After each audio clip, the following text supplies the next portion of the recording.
Hello, and welcome to the Old Farm Bus Podcast. This is the Back of the Bus session. Hello, and welcome to the Old Farm Bus Back of the Bus Sessions podcast. I'm literally buzzing because this guy has made me feel really happy about myself, and that's what I want today. So welcome aboard, Joel. I'm going to call you Joel Control. Joel Control, my actual name's Joel Morris. Yeah, Joel Thanks, Morris. though. You can call me Susan if it makes you happy, Mike. Where's Joel Control come from? Joel Control. Just because it rhymed. No, so basically, when I was up, right now, and have always been dog shit at football. I mean, like, terrible at football, mate. Dude. You'd think, like, because of my aura, you'd think I was like a man's man, kind of like, I could turn up and like, turn my skills to anything, mate. Football, no. Really? Absolutely terrible. So when I was a kid, or younger, should I say, I was playing football with a load of mates, and like my mates' older brothers were sort of had that like level of hierarchy, and the ball came to me, and I tried to do a keepy-uppy, fucking cock that up, tried to pass to that guy, and it went over here like in the pool and hit some kid in the face, and just my mate Nick's brother Alex was just like, that's Joel Control. You're having that. And from then on it just stuck, and I was Joel Control. Well, originally it was Joel No Control, but we dropped the no, and I think and I was quite glad of that. Do you know what I mean? Like, as a nickname goes, more rhythmic, isn't it? Joel Control, it works, man. But also when people were in the park and somebody did shit control, so they went to try and touch him, like George Michael. Yeah. Would everyone go, that's Joel Control? I'd like to say it was that sort of, it had that kind of credence. No, it was only like it was just me and me mate. What, like some old woman coming back from fucking Sainsbury's with a shopping bag? Oh, it's Joel Control! No, it wasn't that. It was literally just my mates going fucking Joel Control, and then it turned into like every time I'd turn up to a pub, like, hey, up Joel Control. You're somebody that I imagine can't be shit at something though. I feel you'd want to make the best of whatever it is. So listen, Mike, you're an absolute darling. Didn't you make it your mission to become slightly decent? Good at football? Yeah. I think... Do you know what, right? I think in life, and this is an important lesson I feel like I've learned, we've all got our talents, and we're all good at, Usain Bolt was never going to be a strong man. No. Like, he was always lithe and quick, and, he was always going to be particularly good for running fast, let's just say, and like, I don't know, another example. I couldn't be in the NBA. There you go. Yeah. Bruce Lee turned out to be particularly talented at fighting. There are many examples that I could give. But when it comes to football, I've just resigned myself to the fact that I'm a big lad. Yeah. I'm never going to play Romeo in Romeo and Juliet. I'm never going to be a ballet dancer, and I'm never going to be good at football. Okay. I'm decent at rugby, but football's just a fucking... Oh, that was actually my game growing up. Rugby. Was it? Yeah. Who did you play for? Derby. How old are you, Mike? I'm 30. I'm quite a bit older than you. Yeah, we had a great team as well. Were you in Derby? No, I was at Mellish. So Henry Mellish from Mapley Top, and there were these in my age group. We used to play Derby quite a lot, and it was like a really close rivalry. Play Mellish a lot, and there were these two twins, like blonde-haired lads. They looked Scandinavian, but they were fucking units. Yeah, I know them. Did you ever know? And they were really good at rugby, and they used to batter us. Were they centres? I don't know. I feel like they were big centres. lads though. I mean, like when we were like, I'm talking like 12, 13, and they were like, they looked like 17, 18. Like they had definitely had hair on their bits. And bobs. I nearly got a little bit too graphic. But, use your imagination. What I mean. So you're rubbish at football. Thanks, Mike. Yeah, just take you back there. Yeah. So did that mean that sent you into the creative world? No, well, do you know what? Funnily enough, we started this brilliantly. We just went all over, as we should do. Absolutely. But I do want people that don't know who you are yet to know you're in acting. That's the world you're in, acting. And I want to go down that path a little bit of what took you there. So was it the fact that you were shit at football? Not that I really think that was the centrepiece point. I think on an early enough sort of timeline, you've got to attribute being shit at football partly to it. Because if you think about it, like...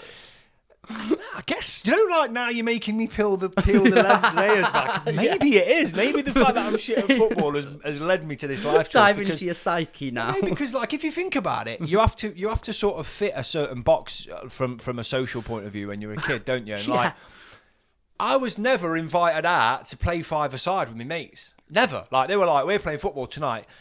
you're not. Yeah, it wasn't quite that brutal. You. But do you know what I mean? I was just like, you got the message. Because it wasn't even the message. I just was like, if you're playing football, I'm not coming. You know, but that was one thing. But I think even before that, like I was pushed into drama. Let's say it was when my old dear made me go. I went to a little like speech and drama and like dance class down in Burton Joyce, run by this fantastic woman who used to be a bluebell dancer in Las Vegas. Her name was Sally Ashworth. And her little school, just like in like a room that she'd sort of turned into this like dance studio at the side of her house right in the centre of Burton Joyce. And I went there and started doing like speech and prose. I didn't want to do it. My mum made me do it because I was a bit shy, I think. Hang on, we've been in for 10 minutes now, and the podcast we've created, you feel like I really like you and resonate with you because you're one of the lads. You've played rugby. You were with the lads on the park. You were a bit shit, but done loads of gear in my life. And loads of beers. Yeah. Lad on tour. Joe, no control. This is That's image. literally exactly how it was. You're bringing back so many memories. It's the image I'm getting. So what the hell would take you to this little dainty room and doing some speech lessons? I don't know that you could call it dainty. I think you should wipe your mouth there, Mike. Yeah, I'm getting it you know, not that there's a bad thing about being dainty as a big bloke. I think we can all be whatever we want, and more power to that. The difference is what makes the world lovely. But it wasn't a dainty room. It was a dainty room. It was. But the fact that you attributed daintiness to me in that moment made me feel insecure, Mike, and I'm going to explore that. No, I didn't. I'm joking. But I think. It never dawned on me that it was anything other than just an interesting thing that like very quickly I became interested, and it became my choice to go as opposed to it being something that my mum was pushing me into. And I think her main driving force back in the day, I'm talking like when I was like 7-8 years old, and she pushed me into it, she says, and maintains this to this day, that I was just shy, and you know, that was that, and very quickly I sort of expelled the shackles of shyness and you know, became this little gobshite essentially. What age was this that you were going? So I started going there when I was about 7, and then I auditioned for a thing called the Nottingham well, at the time it was called the Central Television Workshop in Nottingham, and went there, and yeah. Could we go into the shyness then? Because I work, and you're going to work tonight with some young people, and you were doing these workshops. Shyness and lack of confidence is something I'm noticing more and more in the schools that I'm going into and in young people, and rife in how they come across. They don't even want to talk to people. No. Their eyes gaze to the floor, and it's a shame, innit? It brings a lot of insecurities out in them, and that can act in different ways. Do you? I just couldn't put that to your name, shy. Yeah. When I met you for Educating Idiots and doing their podcast, it was just this big presence that came through the door. I was like, I like that energy. That's awesome. I wished I had that. But you've got it for sure. Oh, mate. Well, thank you. You've been rather bloody nice to me today. But you genuinely feel, and your mum would say this, that was something you had to master and work on. It wasn't just innate inside of you. She Miyagi'd me. I was Miyagi'd. Awesome. You know what I mean? Yeah, tell me about that. I think that I know what you're saying. I wasn't aware that I was going there to learn karate, but I waxed on, waxed off enough, and all of a sudden I became confident. That's the analogy, I think, that I'm trying to put across. I don't know if anybody got that. But yeah, like I went down there in order, like under the proviso that. Do you know what it was, actually? I love this. Yeah, I remember that actually at junior school, I particularly loved Shakespeare. Brilliant. I loved it. And I remember it was the first.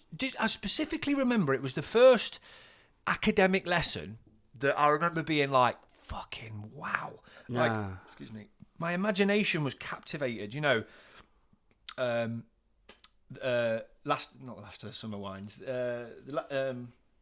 Midsummer Night's Dream, Last of the Summer Wines. You know, with the old woman with the stockings down her leg. No, Midsummer Night's Dream, and like Puck and that whole universe that Shakespeare created, that was like the fairies and sort of and I was totally just. I was taken aback by it. I remember being like, as soon as that class finished, counting down the hours until the next like English literature or whatever. Drama, okay. whatever it was we were doing it that in, and being like, okay, wow. And then the fact that the first thing that they wanted me to do was sort of read Shakespeare as well, or like do like a Shakespearean piece, you know, as like a exam, as a piece of prose and speech and prose for these Lambda examinations that I was doing back then, and when I was like 7, 8. It just resonated so much, and I was like, and I think that's a big thing, isn't it? You've just got to find, and I think this is great advice for any parent, like for your kid, like find what your kid has a natural aptitude for. Not everyone's going to be a mathematician. No. Not everyone can apply themselves to learn further science. And not everyone's going to be a sporty... It's a feeling, isn't it? It's like if you can see that your kid naturally is having a nice time, regardless of what they're doing, then nurture that. Yeah, that's beautiful. Isn't it? That's a great piece of that one takeaway straight. There you go. Because I've got 2 daughters. One's 3 and one you've met today who's not quite Both there beautiful. yet. Yeah. She's nearly 1. I know that I'm definitely putting both of them in drama classes. Yeah, so you should. Because everybody that I've met in drama are my type of people. Yeah. And they ooze that confidence about themselves, and then they transfer that into life. They can have proper conversations, and they just have all these traits that I think it takes for the world now. What is it in those? Because I've not been to drama classes and so on. I went to the ones at school.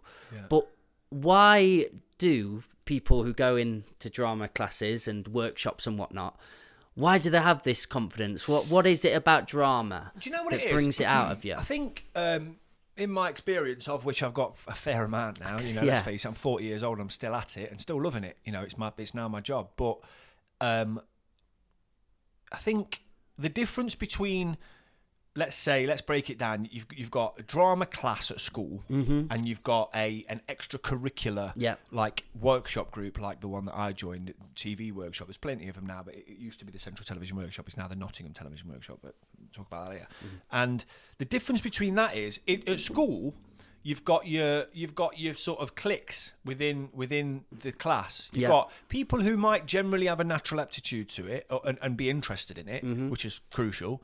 Then you've got people who are half interested but are a bit worried and lacking in self-confidence and don't really want to sort of rock the boat. And then you've got people who couldn't give a shit and just are a bit, you know, the knobheads in school. You know, I was one in other classes. I never wanted to, you know, commit myself in maths. I was the prick at the back, you know.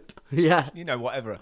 But, you know, I don't know what that was. I'd have been there with you. You know what that was, like rolled up spitballs. But, you know, I'm glad it was a rolled up spitball. Proper Bash Street Kids Beano shit, that was, wasn't it? Dennis the Menace. But, you know, that's what I'm trying to say. And it just so happened that in drama, that was my thing. But the difference between that environment and a proper workshop is everyone there... At least 90% of the people that there want to be Not there. Not being coerced into it. Exactly, yeah. There's no coercion. There's no sort of struggle. Yeah. They're there because they want to be there. It's their thing. You know, like a kid who's really good at football, you don't need to tell him to get his kit ready and clean his boots. He's done it because the passion's there. And that's the thing, man. I think that's what it's about. And I suppose sometimes in schools, teachers are there for a pay packet.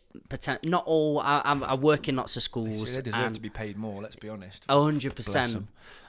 Nurses as well. But I've been to some schools when I've been as a workshop facilitator in schools, and you have conversations, and some that you're having a conversation with are like, they're just snowed under with all this paperwork and responsibility and everything thrown on top.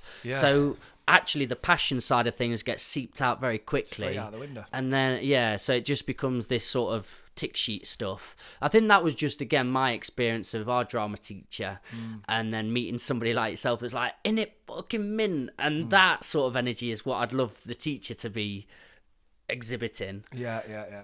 So, okay, you're in this extracurricular room doing drama, but what else is it about that makes young people or people in general learn these traits of being confident? Because you don't really get it so much in rugby or boxing or whatever it is. They're different extracurricular things, but there's something that comes out in a drama room, making a new world up or whatever it is, that just have so many life transferable skills along with it. And I just want to try and unpick that a bit. It makes sense. Yeah, absolutely, it does make sense, and it's great, and thank you for sort of attributing so many useful sort of life paths to that. And I think, unfortunately, now more so than ever, it's crucial to sort of nurture creativity within the young generation, younger generation, because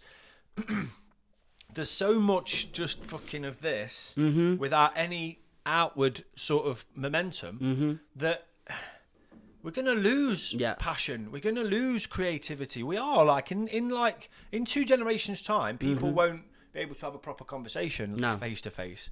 My mum's a foster carer and she had this family of kids, these 4 kids stay with her, like foster kids.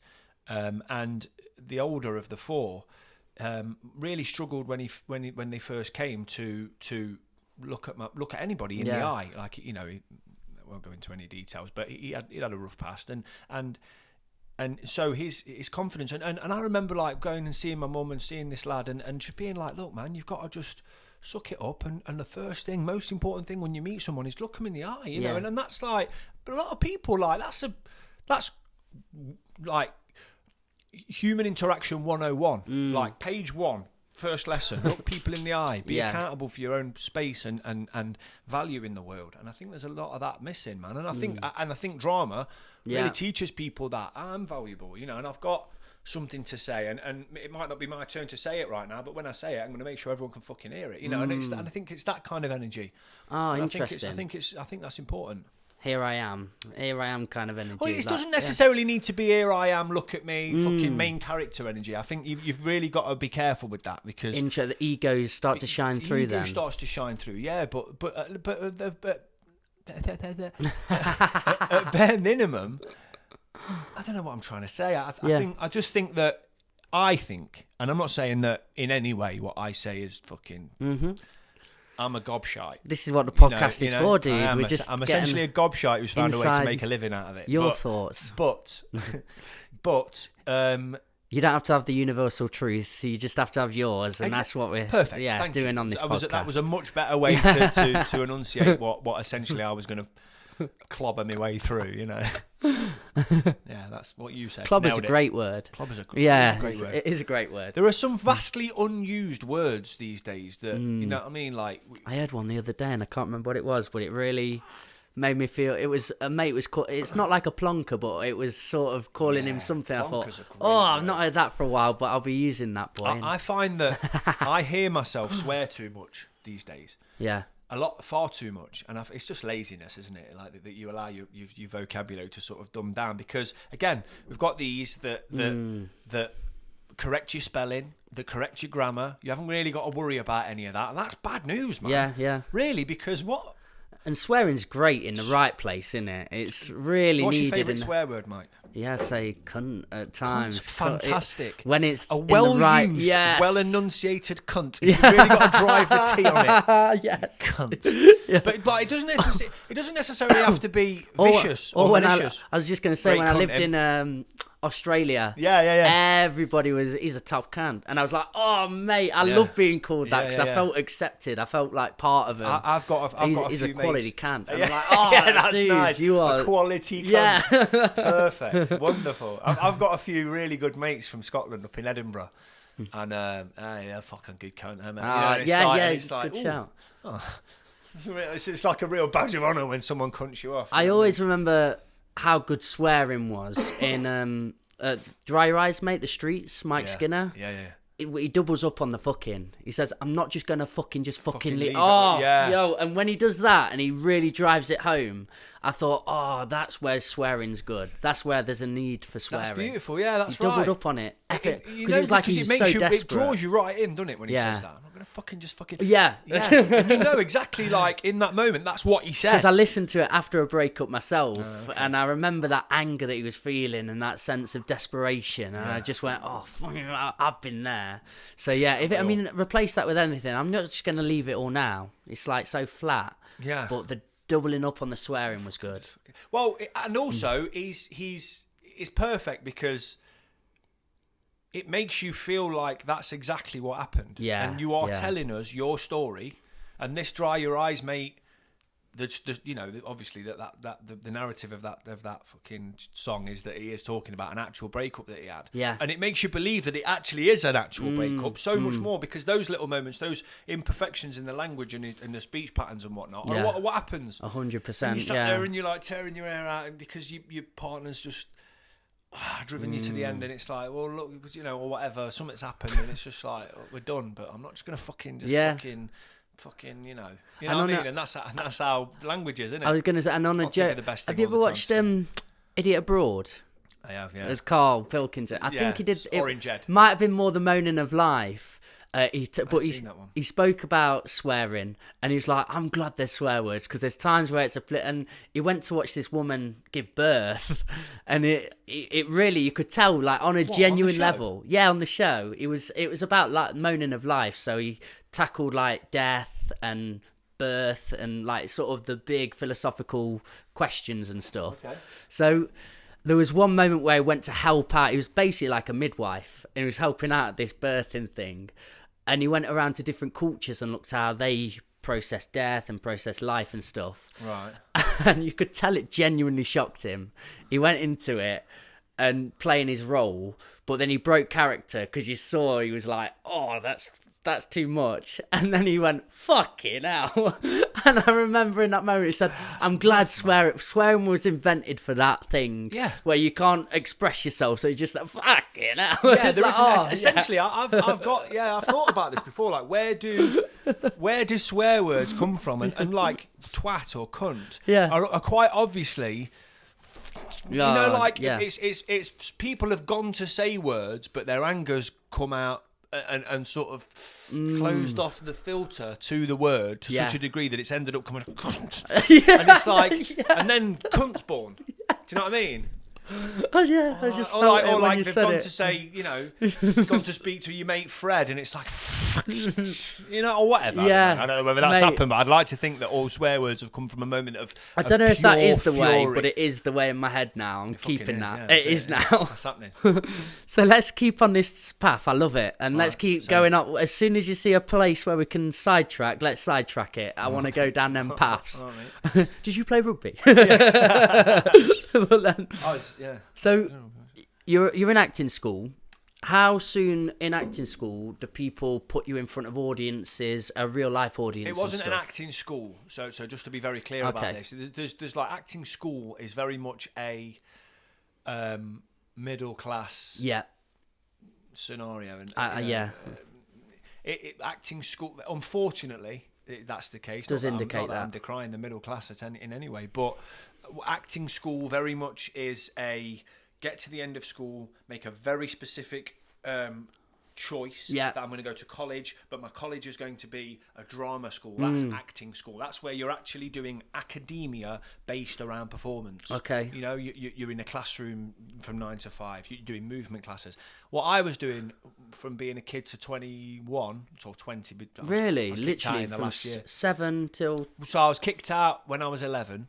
And then re-auditioned again when I was like 13, and then stayed in from 13 till 20. So a good 7 years. There's so many chunks of this story to get into, dude. There is. And I was kicked out right at the end because I've just monumentally fucked up a play that has sort of ruined my relationship very much so with the current runners of the workshop, unfortunately. But it is what it is.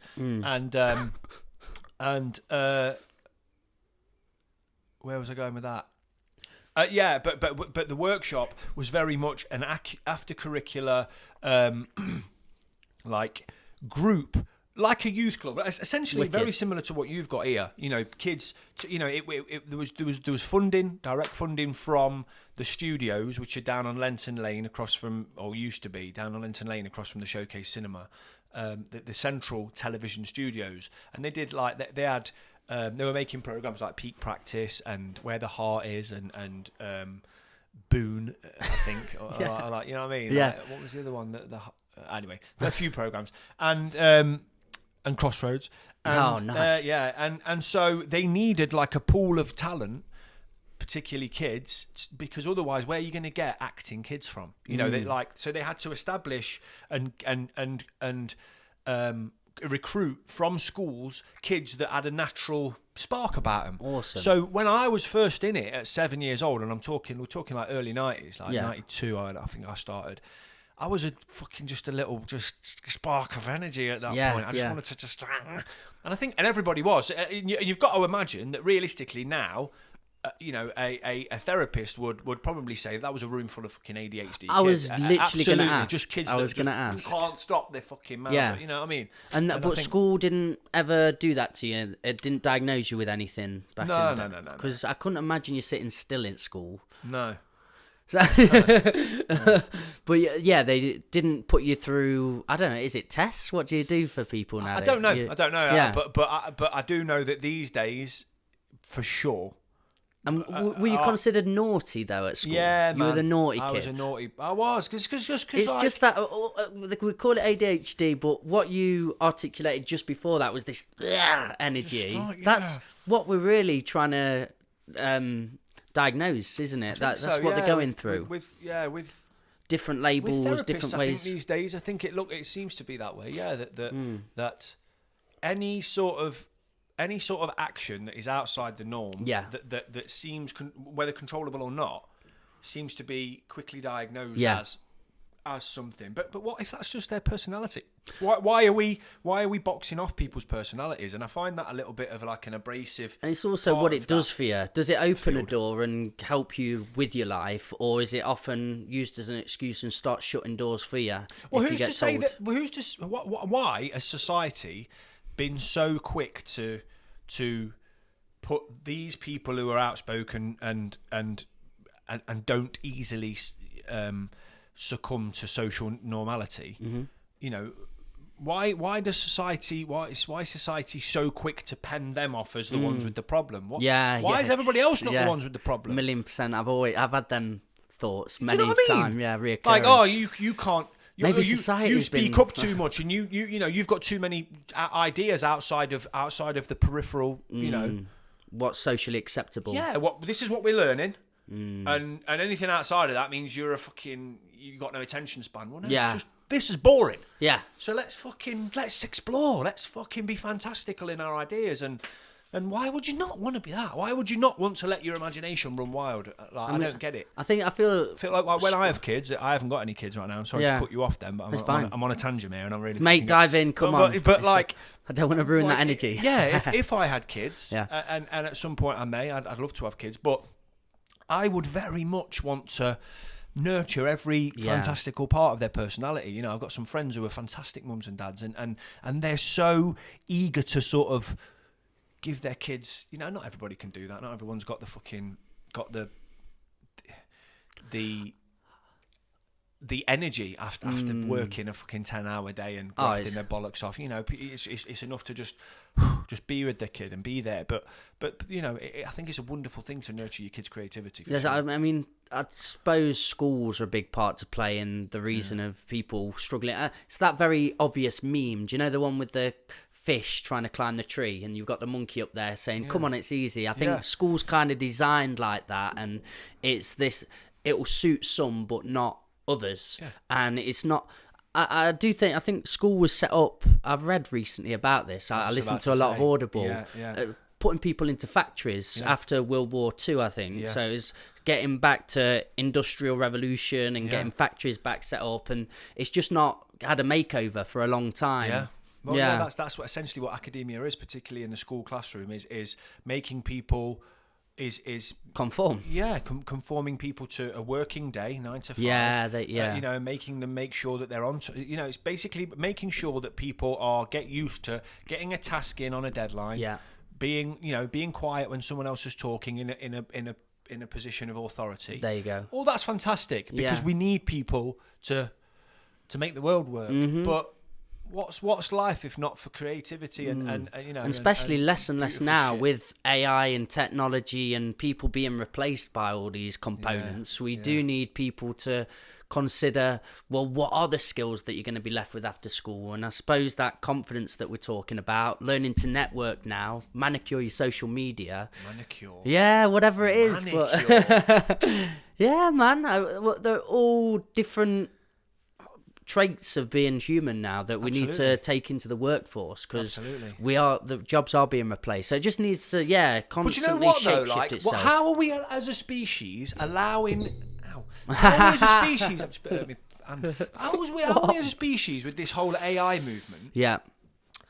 Why are we grafting our bollocks off doing bullshit jobs, or those that do the bullshit jobs, and allowing AI to be the fucking the poets and the songwriters? I don't think it's going to go that way for long. Surely that's just to test surely it. AI is you've got to let the AI deal with industry and deal with the noughts and the zeros and the noughts and the zeros, the ones and the zeros, and then we can all go back to like organic farming and building fucking tree houses and swinging on bad boy rather fucking than tree ghostwriting for people and doing AI artwork and stuff like that. What I mean? Yeah, completely agree. Yeah, that's true. Let's all be artists. Interesting. Let's everybody get back to this daft shit.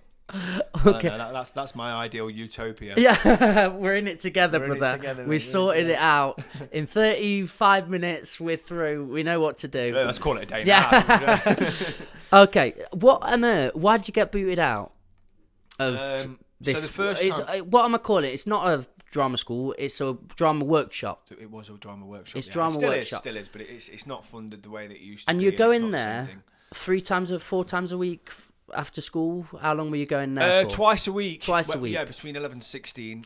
You're either in the Tuesday, or you were either in the Tuesday Thursday group or the Wednesday Saturday group. And the guy who used to run it, like who is sort of the Prometheus for me of what that represents, is his workshop essentially. A guy called Ian Smith. Nice. Big up Ian Smith. It was at his workshop, and again, I've totally lost my train of thought there. Where was I going with that? You're getting booted out. Oh, that's right, yeah. So he booted me out. Now I've bigged him up, shitbag. No, it was my own fault. I'd got a couple of like little parts in things like, I don't know, like peak practice and whatever else fucking I was in. And then I just sort of like, I did a thing. I did this like schools film.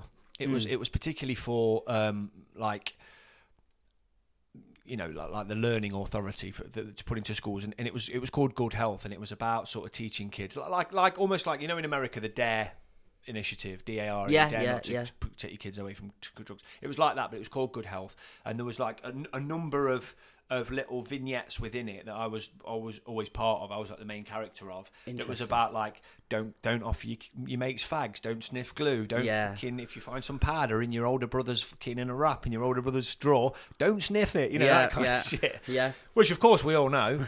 But yeah, and it was that vibe. And then after that, I just apparently just got a big head, and Ian Smith, the Smithy, he booted me out. What, because he felt you'd got an ego from it, or you felt you? And I think he was right. I think he was really. What he was. Yeah, I did. I was just a cocky little shit. I was going to say, how did that sort of manifest itself? What would Well, it meant that I missed it. I missed it so much. I missed the outlet, and I missed the camaraderie of the other kids there. And I just fucking missed being part of something that I really felt was a big deal. Do you feel that was a good lesson to give then? Was it a good mental lesson? I think it was. He you know, he made me. So it was a bit of tough love. Do you know what I mean? Yeah. He made me realise that, listen, mate, you know, you come in here because you're passionate about it, not because you're the bollocks or that you think you are. I mean, there were kids doing real shit. I'd been in a school's, you know what I mean? They were a little bit they were embarrassing like, as well, aren't they? Yeah. You've done a thing. Like, don't be a twat. I've not seen one of them done tastefully yet. Oh, this was good actually. Oh, was it? I mean, it's like can you send it across? I'd like to see it, because I ain't got it. I've been involved just in the filming of a few of them, and I look at them and it's like, no, and it's just. It was very much that. But Tony Robinson was in it. You know, like Baldrick from Blackadder. Yeah, cool. Okay. And it was like there was like him and five, six kids, and they were all like in a room. Nice. And he was like, so we're going to watch a video, and I want you all to think about, has he done the right thing or has he done the wrong thing? And then the video would be me like offering my mates fags or doing some other cool. shit. That's and it was it was a good conceptually, it was a good thing, but I don't know if there's still that kind of shit. I would imagine there is, but yeah, I got a big head, kicked me out, and a year later I went and did the school play. I went to Colonel Frank Seeley's school, secondary school in Calverton, and it turned out that Ian's son was also at that school and was like doing stagehand, like sort of backstage, like stage managing the play. And Ian had come to see it, and afterwards was like, "You need to re-audition, mate. You know, like if you're still passionate about it, get back in." Because you could see that I was, and I think he was just like, he's learned his lesson, getting back in. And then from then on, I just fucking grafted and tried my best to get on. Stayed humble. Yeah, not that I was like staying humble. Sounds daft, like I was a prick. I wasn't a prick, but I think he just like, just have some time because you're gonna become a prick if you don't. And I think he handled it really well, and fair play to him. Yeah, the lesson. And now I'm an absolute prick, but I've learned it. Yeah, what else were you like? What were you acting like with a big head? What he saw as a big head? What? I don't know. No, it's so long ago. I don't know. Okay, but I imagine. I don't know. Maybe he'd had some bad feedback off a set where I'd been a bit of a knob, or just badly behaved. So, were they filtering you into different sort of opportunities quite early on then? From 7, you said about that TV studio. Yeah, Carlton Television. It's not there anymore. Okay, but you were constantly going into different scenarios and settings where you were put in front of cameras and stuff like that. Not constantly. No. Okay. Like the workshop itself. How do they pick you then? There'd be auditions. Wicked. There'd be like a little audition where you'd go down and you'd have to learn 3 or 4 lines and do a little improv workshop sort of thing, and they'd just be like, yeah. But for the most part, when you were young like that, you're only doing walk-ons. You only, and this is what I mean. Mate, it wasn't like I had like a full episode of like being an actor. It was none of that. I was just riding a donkey past the camera, and I thought I was fucking Brad Pitt. You know what I mean? Yeah. Or, I hope you do Tom stay Cruise. down this end. I hope you don't go to London, because I would love to see more workshops and opportunities like this for young. I wouldn't know where to send the kids if they love tonight. Say, I wouldn't know where you can send them. Well, the thing is, in Nottingham, it's already kitted up. It's kitted up in Nottingham. You've got the workshop. You've got a couple of offshoots from that. A thing called Inspire, run by a guy called Luke Gel. He runs that, that's going from strength to strength. That's a really good group as well. And then a few others from like old workshoppers and other people that are doing stuff. So I think Nottingham, for the size of the city, is very well catered for like outlets for kids to sort of pursue that kind of interest. So what was your first audition like, and did you shit yourself? Yeah, I still shit myself. Yeah, really? Okay. Yeah, of course, because it's quite a rough environment to be in. So you've never lost that? Did they tell you not to lose that sense of anxiety, or? I don't know that there is no they. You just have to deal with it yourself. Do you know what I mean? Like nobody's there like coaching you. But meaning when you did have like workshop facilitators that you were working with, do they also give you ideas of how to take yourself into a what do you call it? To an audition? Yeah, audition. No, not really. I think because depending on what it is, the project, the show, the TV show, the film, whatever it is that you're auditioning for, nervous energy might be quite a big part of the character that they want. Or they might want to see realness. They might want to see that you're nervous because you're playing a kid that could be nervous, or whatever. Yeah. You know what I mean? Like don't ever. I think if you make somebody think about them too much, then they end up in their own head, and then it's like they can't actually just be. Do you know what I mean? I think but you're not learning tools and techniques to maybe calm yourself or anything. They're actually. I think you can either deal with it or you can't. And I get you. I think that's just again going back to the likes of Usain Bolt being specifically interesting, built for sprinting.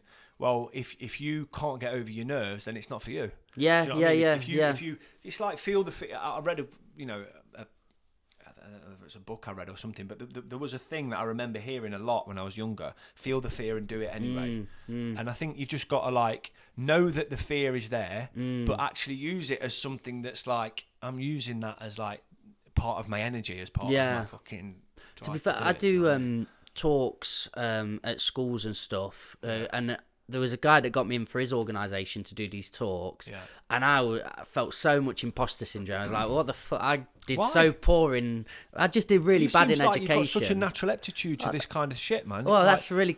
What's your background, by the way? We can discuss that. We'll go into that. I want you to do loads of podcasts on here. This isn't the first and last. We're going to make this a thing. Mate. Let's do it. But yeah, I was going through total anxiety of going up because I felt like I had something to offer, and that's what I wanted. Yeah. But probably because of school was such a horrendous time for me, I felt like my voice was never going to be worthy or wanted. So I repressed that, but he was the guy that's like, no, we need you. We've who's got this something. guy, sorry? It's called Ian Gilbert. He wrote a book called The Book of Thunks, which is like a philosophy for children. And he sees education very much as this very linear or absolute thinking, which is, here's your question, what's the answer? And teachers try and get to it straight away. And we're not teaching how to think. He's got this company called Independent Thinking. That's it. So he'll have like a question in his book like, what colour's Tuesday? And everyone's empowered, because for me it's blue, and for you it could be red. And it's like, why? And then all these things that make you think other and search outwards, and it's got your own individual answer. That's really interesting. He's got, mate, what colour's Tuesday? It's a great question. Yeah, it is, isn't it? He's got loads. Again, that's a real. I'll give you the book. I've got the Book of Thunks to go and ponder. But yeah, I'd love to read that. Yeah, we'll talk more on that. Where's he come from? Where's that guy? Sorry, really quickly. Like ITL. What do you mean? Where, like, you say Ian Griffiths? Ian Gilbert. Ian Gilbert. Where's he come from? Like, have you come into contact with him? What was I doing? I was doing poetry for a long time. Yeah. And then one time I was at Nottingham, Annie's Burger Shack, downstairs, and I do this. Shame that's gone. Oh, is it gone? Gone, mate. Mate. Yeah.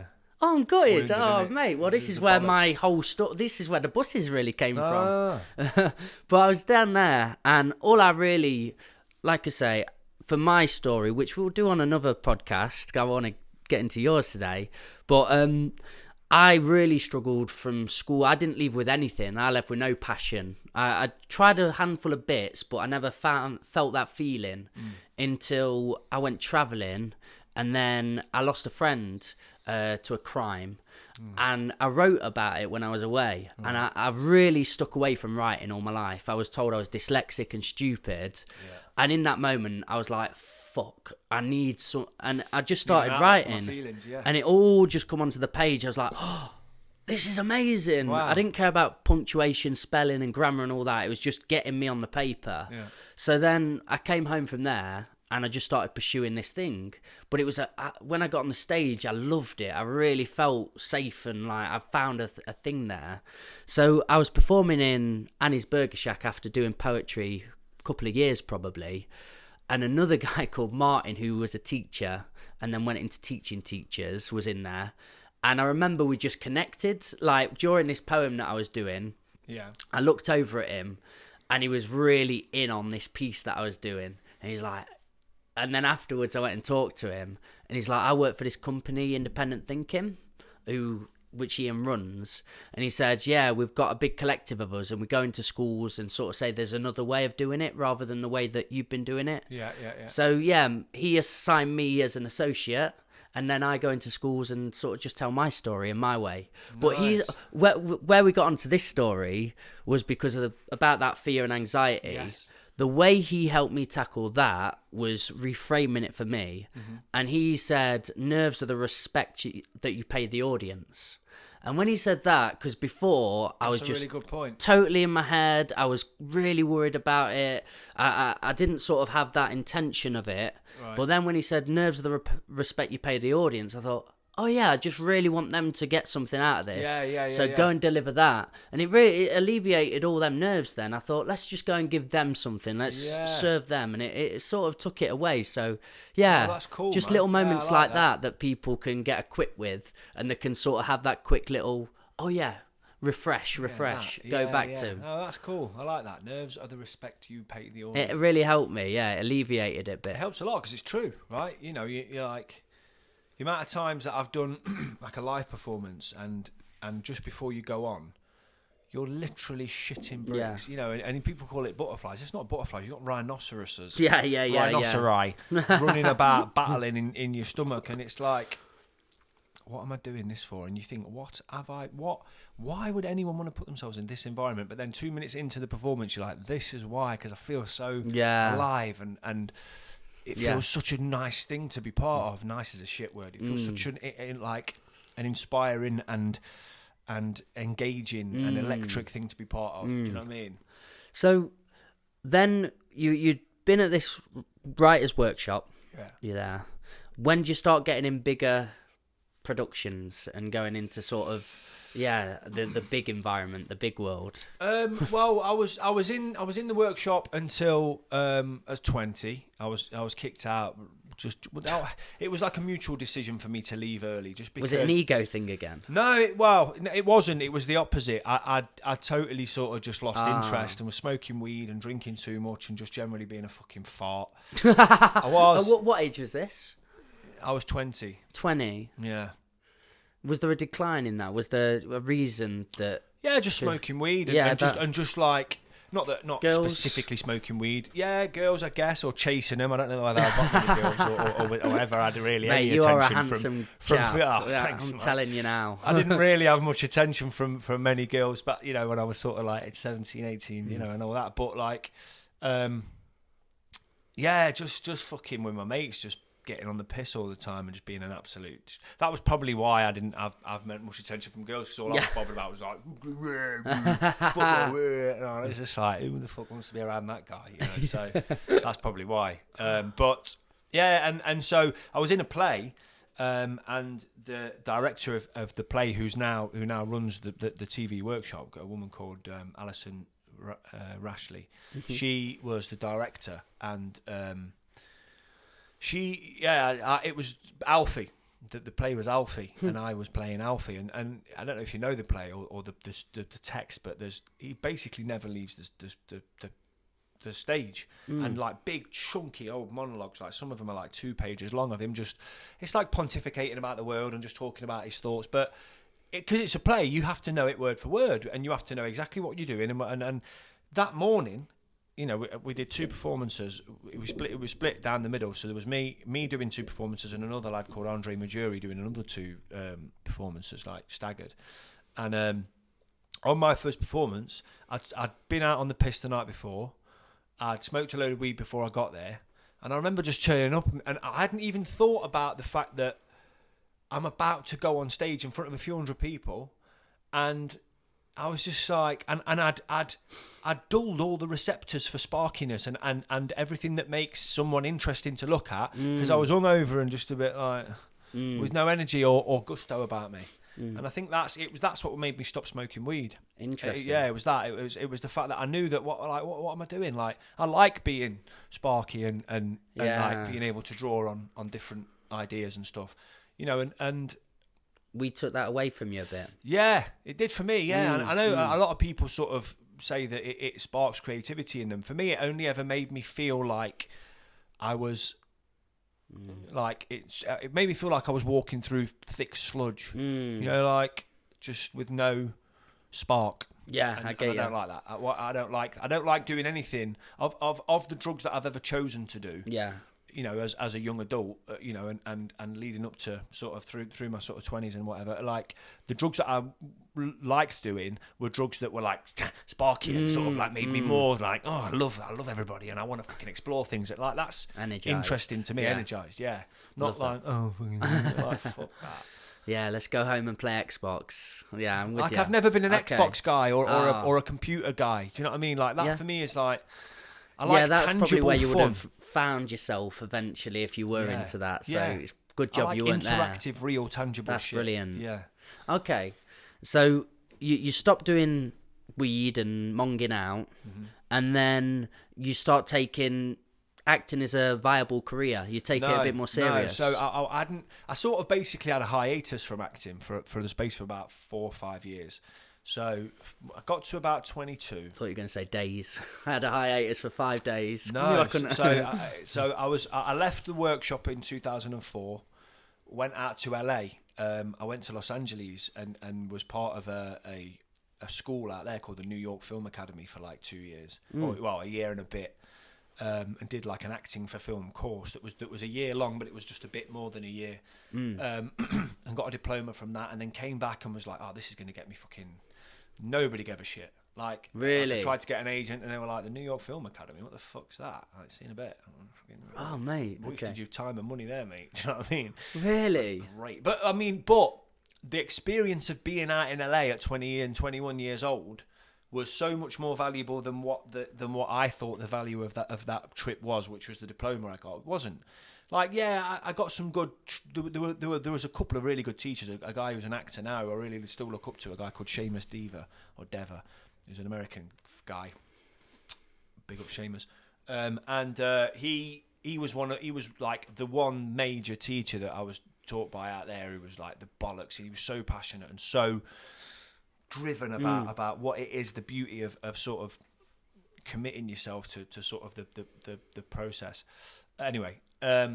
Came back, none of that worked, went to London and ended up sort of just farting about in London again and not really doing anything. So then I went out to Portugal and sold property with a few mates out there for like 2 years. Okay. And did all sorts of mad shit. No acting at all then? None at all, no.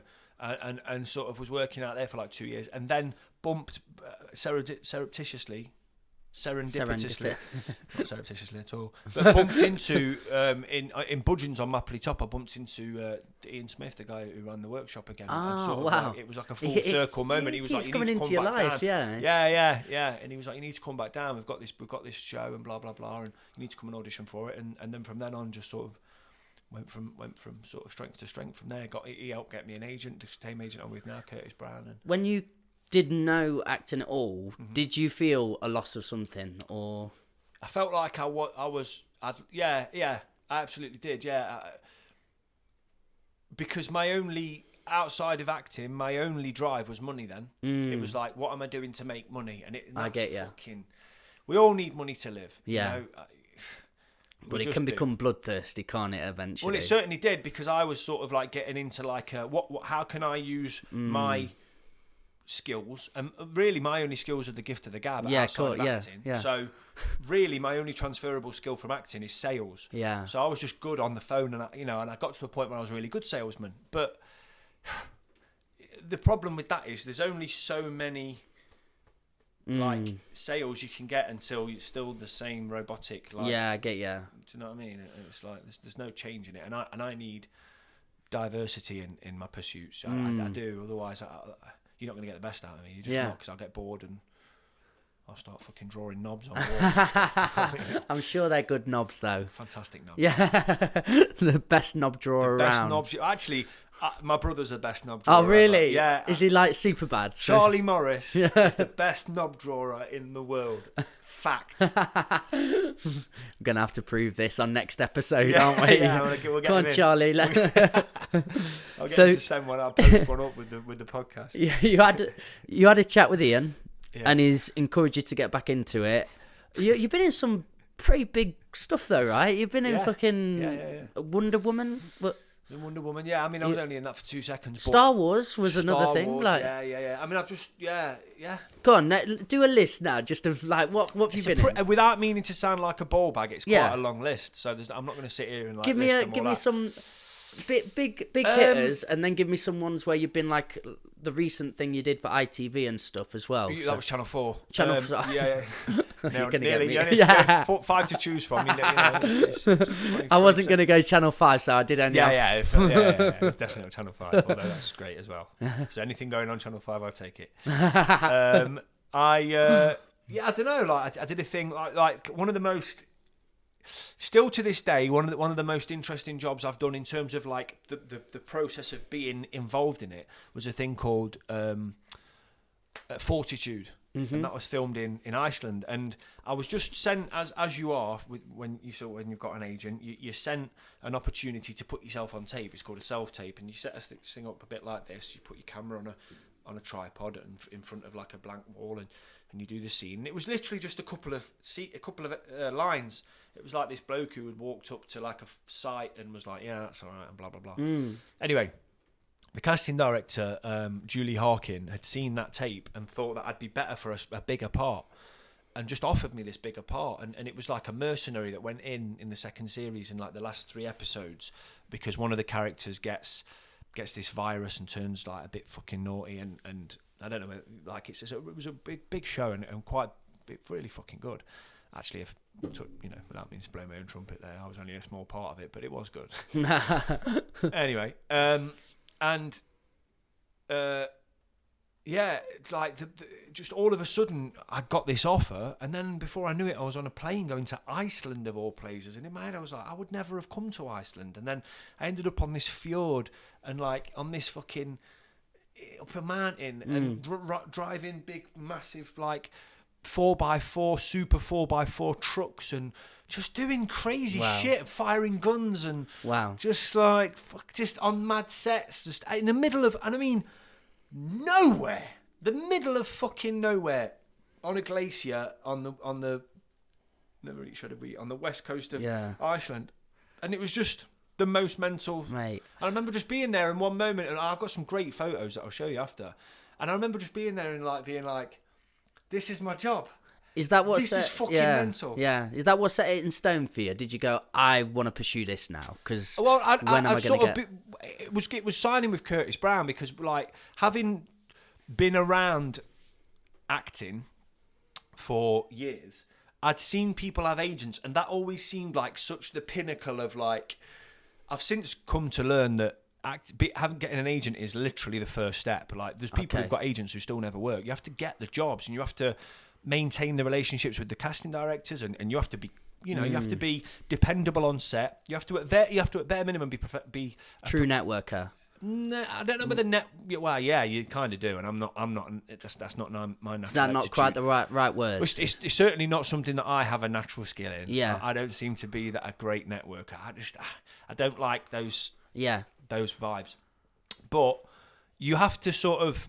A people person, then maybe. Yeah, well, you have to. Yeah, but I mean, a bare minimum at the job part of it, at the work part of it, you have to be decent, so that everything's a word of mouth. You have to have been at least all right enough in the show that you're in. So then the next thing be like, oh, I remember seeing you in that. Yeah, get him in for that, and let's see him. You know, and that's one. Put yourself into the fabric of the scene. You're putting yourself. Yeah. One job begets the next job is the most appropriate thing I can say about it. Is like when you do the workshop today, you've got to tell the story about you sort of didn't see much of a future in it, but when you got to Iceland and you see all these and this is my job, because a lot of these young people, they really don't have much drive, ambition, belief, self-confidence, whatever it is. And I mean, a few of them haven't stepped foot outside of Ripley, like such a small town. I remember taking one lad out on a trip and went to Trafford Centre, and he was like, is this what holiday is? You're like, oh, bless, man. It's that holiday. So it's so, little experience of life. So I mean, the Trafford Centre is, you know. Yeah, it's a good day out, but it's not a holiday. But that to that degree in their thinking and their psyche, broadening horizons. Just knowing that there's jobs out there that you could do, and they can create this for you. It's a beautiful thing. Yeah, for sure. It's a beautiful thing. Sure. I'm happy to talk with them about that. So, okay, what about where you get let down on auditions, or you get told no, rejection? Yeah. How are you with rejection now? I'm a professional rejectee. Yeah. Because let me tell you, like, you know. I'm guessing it's got to be 90%, right? Yeah, 20. Like you might get 1 in 10 parts. Yeah. Parts. You know, but the other 9 are things you definitely want. They're like you have to as well, like, manage expectation. It's not just the getting rejected, because when you get to the point where I'm at, like I'm sort of, I've got enough skin in the game for it to be like I'm getting offered or I'm getting seen for relatively big shit regularly, you know, like good stuff that there's never anything that comes to my door where I'm like, fuck that. Like everything's like, I fucking want to do that. What do you mean comes to your door? Literally, you get as in. So my contact with my agents for the most part is they'll send me an email, or, you know, usually I get a missed call because I'm never around for some reason when they're ringing. I get a missed call, and then they'll follow that up with an email and say, we're trying to ring you about this. Here's the sides. You know, it's this, and they'll just they'll dictate every part of the every necessary piece of information, who the director is, what the part is, what the project is, what channel it's on, where it's filming, what the, you know, whatever, blah blah blah. Mate. And then you'll either get in the ideal times you get the whole script. So let's say it's a 6-part drama. You'll get all 6 episodes, and they'll give you 3 or 4 days to read all 6 episodes. Wow. Yeah. So that then you actually know you've at least had the chance to sort of inform yourself on the environment that the script, the drama, the universe of the drama is. Yeah. Absorb yourself into that character. Thank you. And then bit. You can make real choices. Do you know what I mean? But sometimes you don't get that. You just get, this character's got these lines in this scene, and they want you to do it and tape yourself. So you just got to make a choice and go with it. Do you know this is what that character's like. What that is, yeah. Wow, that's interesting. And so it's all about. Sometimes you'll do it and you'll send it off, and I've got mates who are really good at just cutting it off, just being brutal, just being like, right, I've sent that, done, bosh. I can't do it. Really? Because... Oh, as in you have to go redo it and you're like... No. Okay. Once I know I'm sending that one, I'll send it. Yeah. But what I'm saying is, once it's been sent, yeah, my mates will be like... I've got a few acting mates who can just be like, yeah, sweet, that's done. Whereas I'm always like, and I'll re-look at it and be like, I should have said it like that. And I'll beat myself up about it until... I get you. And that's a tough thing to deal with, especially when it's something you really want to do. Mate, we need a 5-hour... podcast together. I'm gutted there's you bastard kids coming to ruin our fun. Like them pesky kids. Yeah. Honestly, our second parter, we need like a 2-hour podcast here. This is wicked. Yeah. I'm gonna ask more questions though, but I'm genuinely listening in like, I want to go here, there. You excite me, man. What about when Star Wars came through or something? Do you just nod your head at that? Is it like... I mean... It's Star Wars, man. I mentioned it on the other podcast that I'd done, but... Yeah. Does it say Hollywood? Is it Hollywood Star Wars and stuff? When you're getting a big... Well, this one, no. So you don't get any of that. Okay. So what you get is everything that's massive like that, it won't even be called Star Wars. It'll just be like Untitled Disney Project, because they're so precious about the intellectual property, the lines, the scripts, that you have to, for some parts, like, they won't even send you the script at first. They'll just tell you they want to see you for this, and then they'll send you an email with like a coded non-disclosure agreement. So then you have to read the non-disclosure agreement and basically sign away and just basically so that you're contractually obligating yourself to be sued if you share it. Wow. So that's one thing. And then they still might not send you the script. They might send you like for Wonder Woman, I had to do it was an American accent, so that I had to do, I think it was a scene from Glengarry Glen Ross with Al Pacino. Like, I had to be Al Pacino and tell someone else to a shit. I can't remember what the lines were, but I should, my memory's not what it was. But it was like a good 25 lines in a chunk, and it was like dressing down this other character. And, but I really, essentially they just wanted to know that you could do an American accent, I guess. Okay. It was only a small part. But it's that kind of thing. Yeah. And then you send it, and then that's gone. But in your head, you're like, that's fucking Star Wars. Imagine being on a fucking Star Wars set. Oh my God, even though it's a small part, I'd fucking love it. It's that kind of energy. And then for the next week, your agents are like, they don't give a shit. They don't, like, they of course they give a shit. What I'm trying to say is, like, they're not in any way buying into the fact that you're sitting there as a ball of neuroses thinking about the fact that you could potentially, like, be on a Star Wars set and how much that means to you and how excited you are. Mate, I was on it for 2 seconds. Mate, so I wasn't fucking I Luke would have just been so excied to be in the process of it. Yeah, that's wicked. I'm going to conjure a question up here. Go ahead. Help me with it. Right. Because I'm trying to work out how it's going to come across. But with acting, I can go more for music here. Mm-hmm. There's different genres in music. Yeah. And with acting, is there sort of, what makes a good actor? Do you have sort of... Is it accentuating yourself? Like, if you're a really confident person, you can bring that forward. Mm-hmm. Or if you're great at accents, that's a part that you can sell, as I'm a great actor here. Yeah. Or do you all sort of have a gold standard to go by? I think... that well... I don't know if it's very well articulated. I think you've got to look at it as... And I think the best way to explain anything is to try and find something else as an analogy. And I think, like, let's use football as an analogy, right? So you've got David Beckham was the best crosser of the ball. Yes, that's exactly what I'm trying to say. Cristiano Ronaldo's the best all-rounder, fast or and Messi, strong. Then you've got, like, Yap Stam was one of the best defenders ever, or John Terry, or then you've got Roy Keane, a stalwart in defence. So you've got your all rounders. You're either a star. Yeah. You're a Brad Pitt, you're a, Does that mean you can do anything, do you think? Not necessarily. What it means is that your charisma is such a high level, and you're such a good looking person. Yeah. Men and women. That helps. Julia Roberts and whoever else. But then you've got character actors that like, Julia Roberts was a bit of an obscure one. I don't know whether there's that many people that Julia Roberts these days anyway.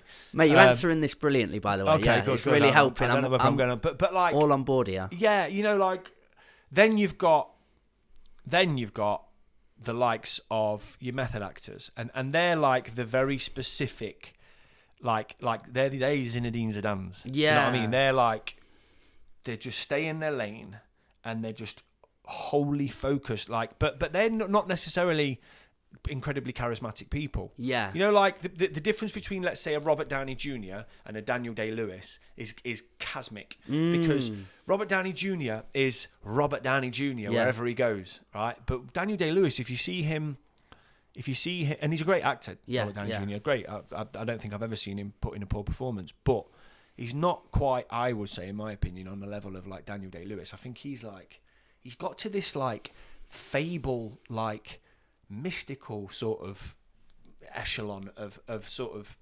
the fraternity, where it's just like he's on a level, and I don't think anyone would argue it. He's put in some of the most amazing performances ever. Like the difference between, say, Daniel Plainview in There Will Be Blood and Bill the Butcher in Gangs of New York, and then like the guy from Last of the Mohicans, like they're so different. It's like a completely different bloke. Yeah, but it's the same bloke. Yeah. And when you see him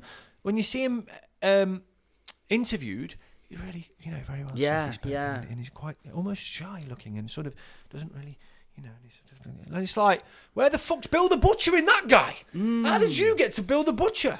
Do you know what I mean? Yeah, you wouldn't imagine that to be his path, and that's really. A whole different discipline to, let's say a Brad Pitt who can be different in different parts, but or a Leonardo DiCaprio, but there's still qualities in him that you see, and it's still the same guy, and he's still incredibly charismatic and incredibly, there aren't many. It's a very Daniel nuanced Day-Lewis's. question, really, isn't it? There's a broad thing to it, and it's subjective. It's opinion, really, isn't it? At the end of the day. I was thinking of the top trump cards. Then do you know where you've got like looks 10, I suppose, what was it called, where you can be versatile as another versatility. So, yeah. Well, that's a big thing, versatility, your ability to play different parts, your choices as well. Like go down a top trump card and think of some of the things. So an actor that I really admire these days is Ryan Gosling.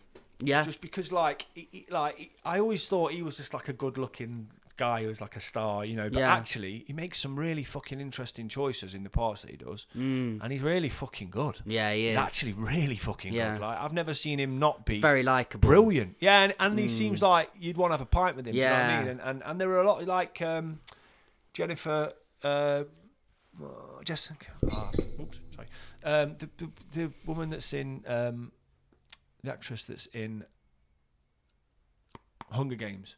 I know what you mean. Jennifer, is it Jennifer? I don't know her name. Do you know the one I mean? Yeah, I know what you mean. She's fucking great as well, and like seems to be such a likable person outside of her job. That when you watch the job, you're already sort of invested, and then you see her, and she's fucking great. Like she did a film with Bradley Cooper called The Silver Linings Playbook. Yeah. One of my favourite films, and like that's got Robert De Niro in, and everybody in it's fucking on their game.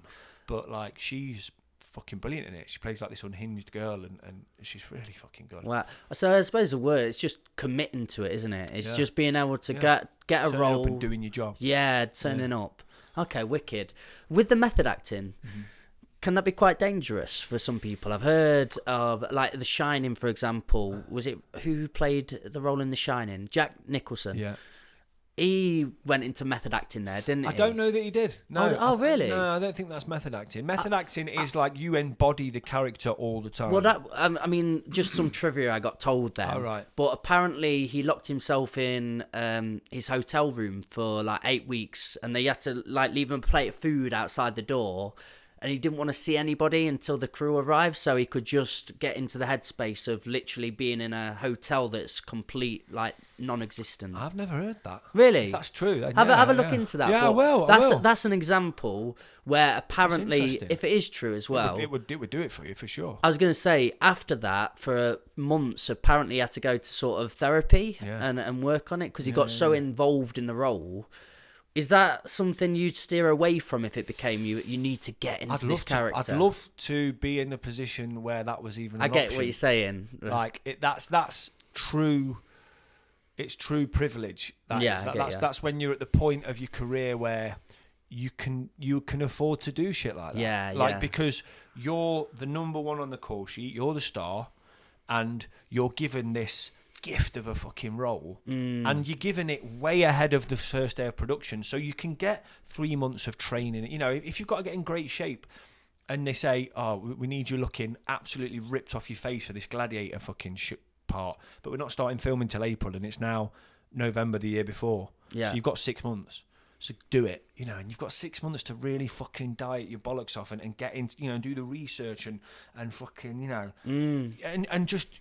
That's the job for me. And then you turn up and actually do the fun bit, but the work is the process before getting into character. And I think I'd love to be at a point in my career where I was working in those kind of parameters that, like, you know, like I remember hearing for a film called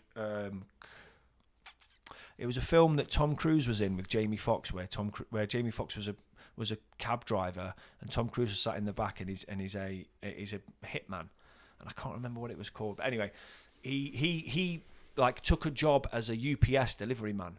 Tom Cruise. Bear in mind, at the time he was one of the most famous people, it still is, like one of the most recognisable famous people in the world, and took a job for like a couple of months just delivering night fucking parcels, just to get like Robert De Niro did for Taxi Driver as well, like rode around in a taxi as a licensed taxi driver for like 3 months, just to learn the isolation and get his mind round what this bloke would be thinking and that kind of thing.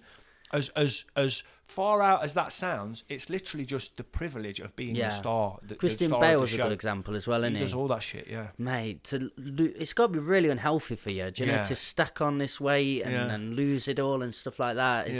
I'm guessing a lot of actors have to go on steroids and just get into a role. You don't have to do anything. You choose to, don't you? If you think to yourself, right, I've got 4 months to get in the best shape ever, well then I can take it upon myself to make it slightly easier and more, you know, more likely that I will get in that shape by using steroids. But you've got to remember that these are people. The studios will have loads of dough behind it, and you know, I'm speculating, but I would imagine that there would be help with nutrition and workouts and perhaps getting the best supplements that you possibly could. Do you know what I mean? So let's get them stacked. Dude. I shouldn't have said yes to this podcast today because I knew we'd run out of time. Like we've done an hour and a half, which that's flown. That's good, yeah. But I knew it was going to be like a 3 or 4 hour one, and I would have let it just go. Let's get into it, man. You're wicked. Let's get into it. I appreciate you, mate. There's so many avenues we could have gone. This avenue. I love this environment you've set up. This bus is the bollocks. Thank you, dude. Really it's. Let's do more. It also feels makeshift enough as well. Do you know, it does. Where something's not trying to overdo itself or be something it's not. That's exactly what it is, mate. Yeah, so I think you've fucking hit the nail on the head. I really do appreciate it, man.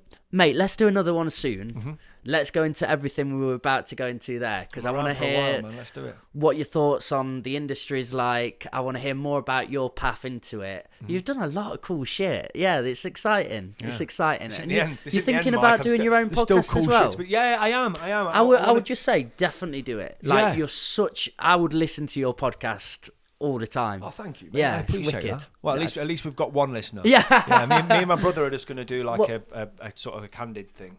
But we'll see. I don't want to talk too much about it, and I don't want to be one of those people who talks about something and don't do it. So I get you. It's in the discussion phase. But also, I can imagine for us, it's really done wonders for our business because, like today, you bring people in, you have a good chat, and then you can work with as well. So you could be quite clever about who you're bringing in and what you're talking about as well. Okay, so, good shout. Lots of conversations to have. Joel, people can reach out to you. That's what people tend to do on podcasts. They end a podcast. So where can they find you? Find me on Instagram. I guess is the only place that I'm at. On Joel_control. I'm sure they will as well. Yeah. I'll do my bit to finish it off. Guys, you've been a part of the Old Farm Bus, Back of the Bus Sessions podcast. I'll leave you on this. Always do, and I always will. Just be nice to one another. You're a beautiful set of buggers. That's all you got to do. Be nice. See you later.